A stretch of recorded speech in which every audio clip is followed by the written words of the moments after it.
Hi there. My name is Edward Keenan Jacobs. I am a junior project manager at the Justice Desk Africa, our new name. And we are a human rights non-profit organization, and we work within the fields of gender-based violence, human rights education, and children's rights. And we work within South Africa and the broader African continent.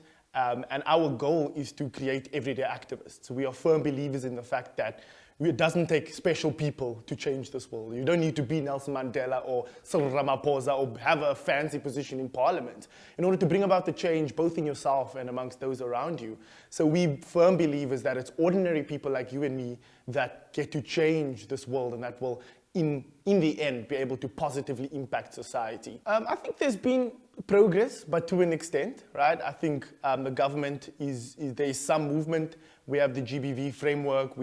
Our personal organization also gets some funding from the Gender-Based Violence Fund. So there's definitely movement, but I don't think it's far enough, right?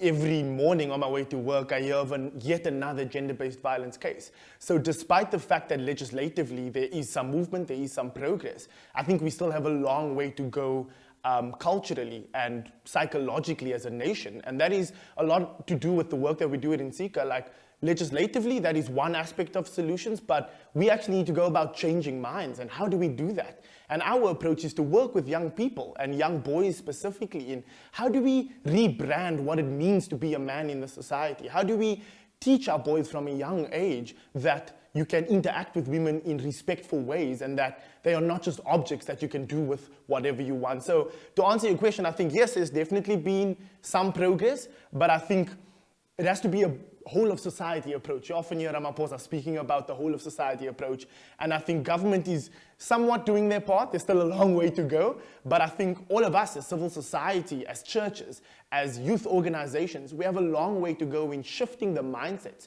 of all people, but especially men, and the way they conceive of themselves as men in the society. If I were to rate the government's response to gender-based violence out of 10, with 5 being an average, I'll rate them a 2 out of 10.